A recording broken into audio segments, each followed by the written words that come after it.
It was inevitable, really.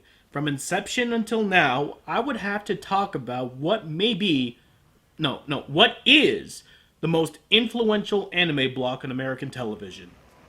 Toonami. Sure, the anime scene was slowly picking up steam in the mid-90s, but it took Toonami to push it over the edge of fringe pastime into a genuine fandom. It was this anime block that introduced American audiences at their most impressionable age the anime that they would never forget. The Gundam series, the Dragon Ball series, the Tenchi series, oh god! The Tenchi series! Seriously.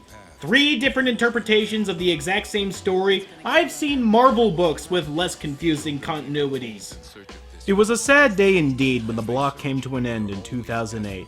For 11 years, Toonami was the cool older brother that a lot of us never had, getting us into awesome shows that we would otherwise never hear about. And there it lay dormant for 4 years, before rising like the phoenix to deliver for a new generation of children a bevy of soon-to-be classics. On Saturdays at midnight. Okay, so they shifted focus and are basically now Adult Swim. At least the name and Tom are back. I'll admit that I'm a little disappointed that Toonami didn't return as an action block for preteens. I mean, yeah, the only reason why it came back was to appease us man-children, but what about the man-children to be? Ain't nobody campaigning for the return of Magoozy, but return it did, and the world is better for it. And in honor of its return, I am dedicating all of March to Toonami. Much like my Adult Swim month, there are way too many shows spread out over this prolific block for me to completely cover. Certain shows will have to wait their turn. Dragon Ball Gundam. So let's kick the month off with one of my favorite anime, Outlaw Star.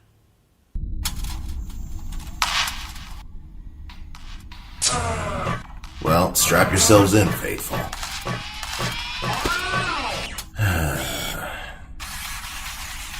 It's gonna be a long month.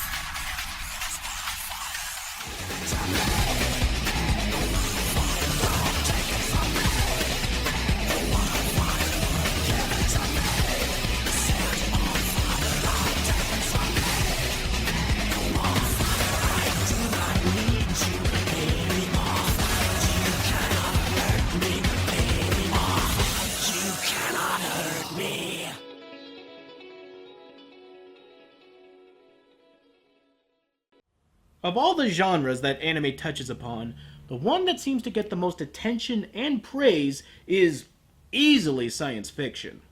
Sure, there are plenty of slice-of-life, comedy, fantasy, and romance anime, but for my money, no genre has a stranglehold on the medium quite like science fiction. Some of the most beloved titles in the anime canon are sci-fi shows. Hell, over half of my favorite anime of all time could be considered sci-fi. I suppose this all makes sense considering the limitless nature of animation and the need for creative world building in sci-fi. Can you imagine someone trying to make a live-action Cowboy Bebop? Why, that would be absurd! I said it would be absurd! Though anime has had its lion's share of sci-fi stories, they're strangely bereft of optimism. The Cadillac franchises of science fiction anime all revolve around a sense that the future of mankind is either compromised or in jeopardy. I touched upon this a bit in my Cowboy Bebop review, the differences in sci-fi storytelling and world building. Strap in, lollipops, because we're about to take this conversation to the next level. Gradient graphs. If we look at the spectrum of popular sci-fi, we see two opposites representing each side of the gradient. On one side, Alien. The other, Star Trek. The gradient represents a story's vision of the future of mankind and how rosy it views it.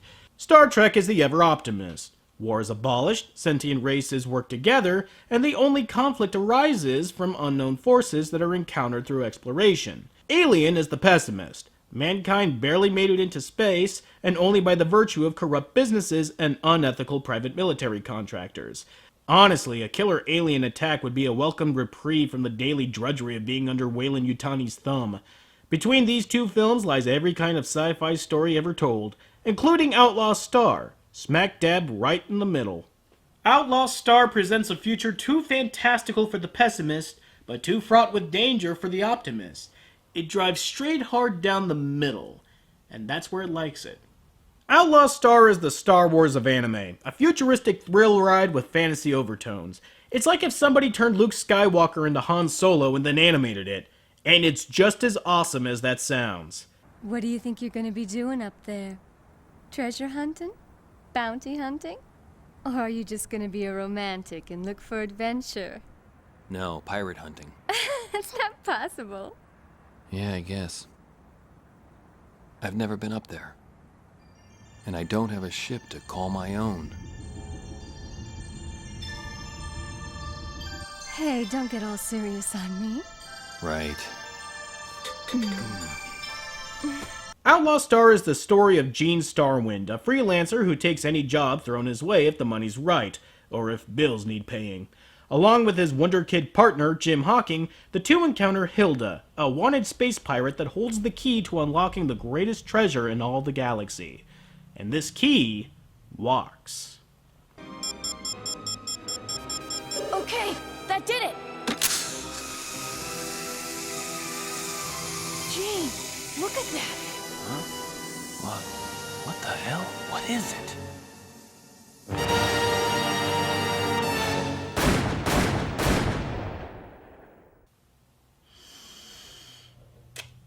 Okay, this was inevitable.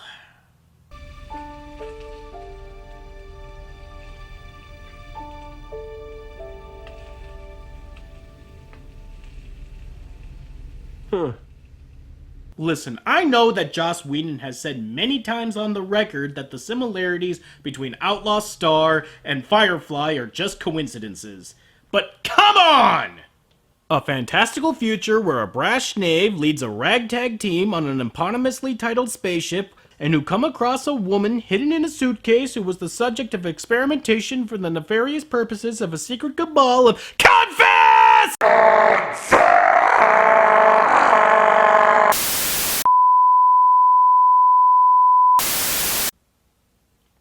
There are some similarities, but coincidences happen.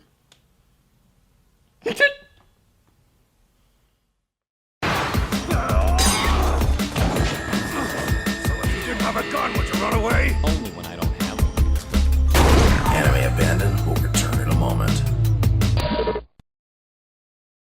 Do you realize you're threatening Gene Starwind? Enemy abandoned. Now continues. This key happens to go by the name of Melfina, and she, along with a special prototype spaceship called the Outlaw Star, was designed to do one thing: find the galactic ley line, the veritable crucible by which the universe was created, and where riches, power, and knowledge are said to lie. So the story of Outlaw Star is really just a treasure hunt. And that's about it. The show never really goes into pondering territory and never attempts anything more than a fun space adventure. Even the big questions that are brought up in the show are more about character building than anything. Headed towards Star Space Calendar Year 156, the Keyline project has been found successfully. Melfina?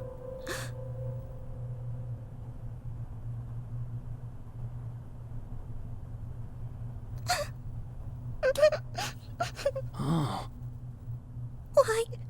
Why did I have to be born? First and foremost, the show is about fun. And I think that the critics at the time weren't fully in on this. Not to say that they thrashed it or anything, but every detraction that I read always seemed to revolve around the fact that it was not Cowboy Bebop. I could definitely see why people drew a parallel between Outlaw Star and Cowboy Bebop, as both being animated by the same studio, Sunrise, and both previously being Bandai property, and both being released at around the same time. But other than all that and the fact that they're sci-fi shows, the two series really aren't comparable. They both had completely different tones, different characters, different settings, damn near different everything.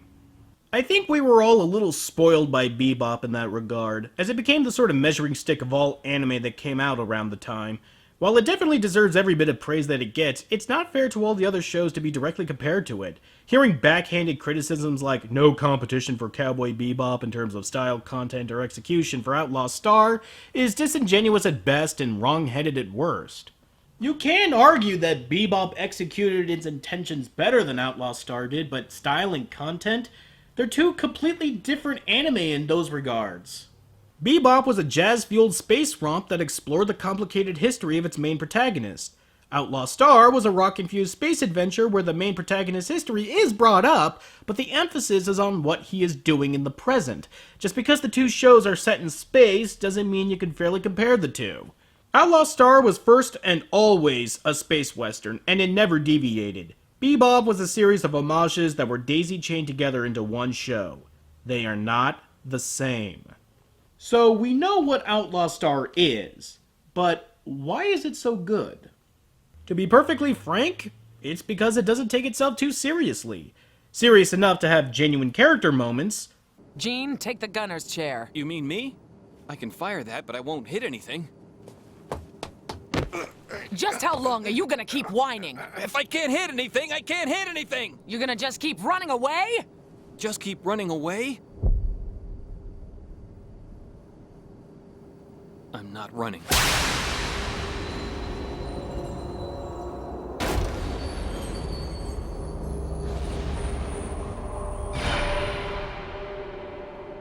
But not so serious that it forgets that it's an adventure show at the end of the day. Some of my favorite episodes have little or anything to do with the main plot at all, like when Gene and company are stuck in the middle of a bomb scare and have to dismantle it and thwart a heist.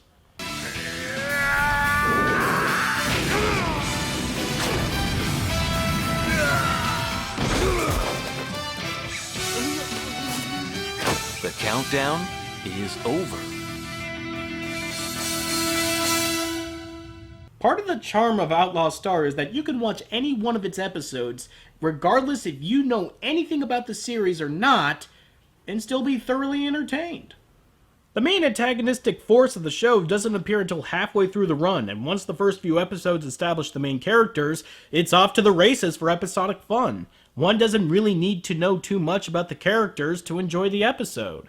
Does one really need to know what Suzuka's deal is to fully grasp the fact that she kicks 12 kinds of ass?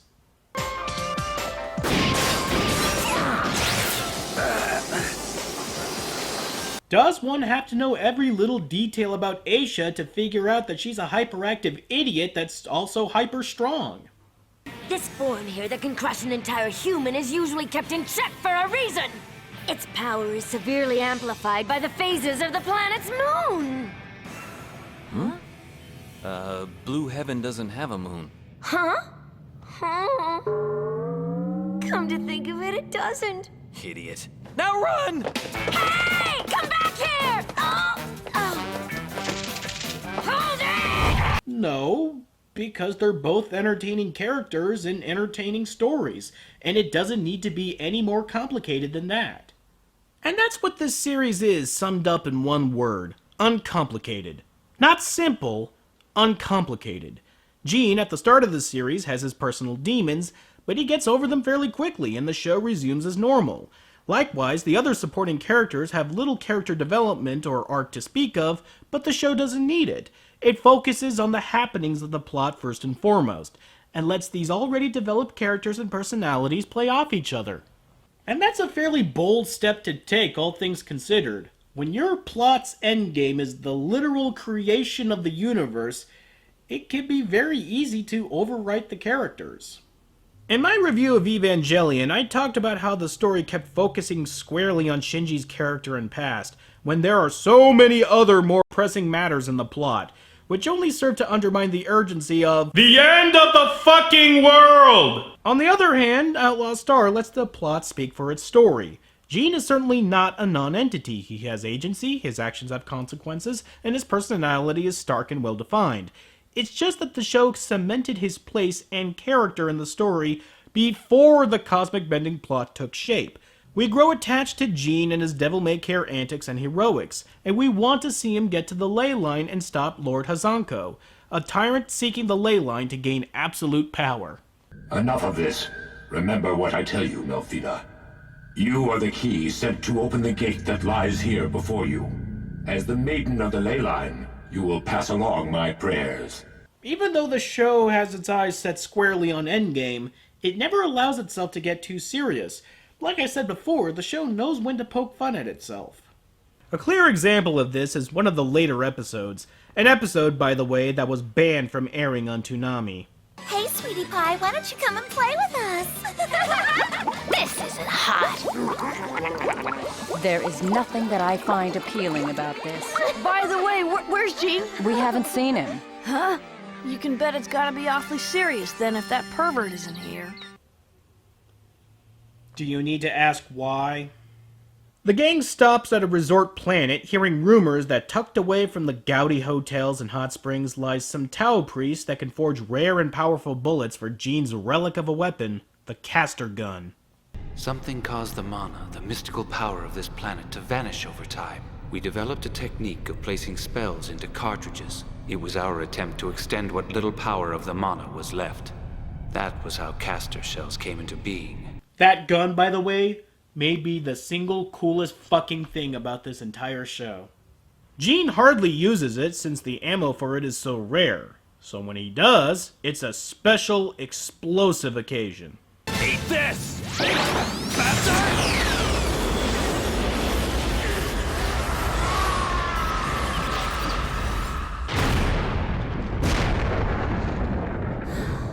They've been killed. Coolest fucking weapon in all of anime. I'm calling it. Zangetsu, Dragon Slayer, Sakabato, Excalibur, Wolfwood's Punisher, kneel before the almighty caster gun. The thing shoots magic! The gravity bomb, one of 51 weapons and gadgets not fit for this world. What now? While this episode is blatant fan service, the show is smart enough to know that it can't coast on skin alone, and has some great gags peppered throughout. Most of them revolve around Gene's dangerous assignment to get his caster shells, but the real treat is that for the entire episode, Gene is unaware that he's being targeted by the world's most hapless assassin. What exactly is a hot spring? Haven't you ever been to a hot spring before, Malfina? No, Jim. Well, a hot spring is a place where... Attention all passengers. As part of our customer service, we will now fill the train with hot natural spring water.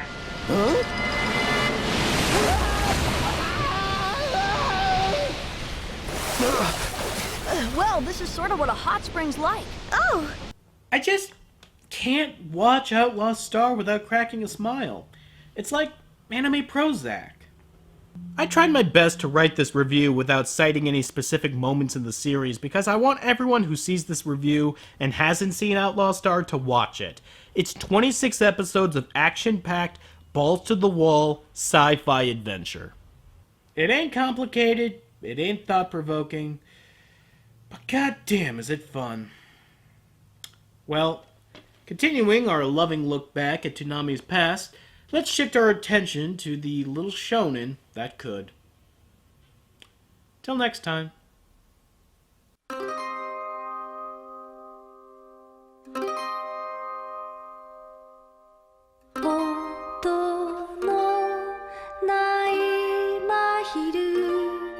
風はただ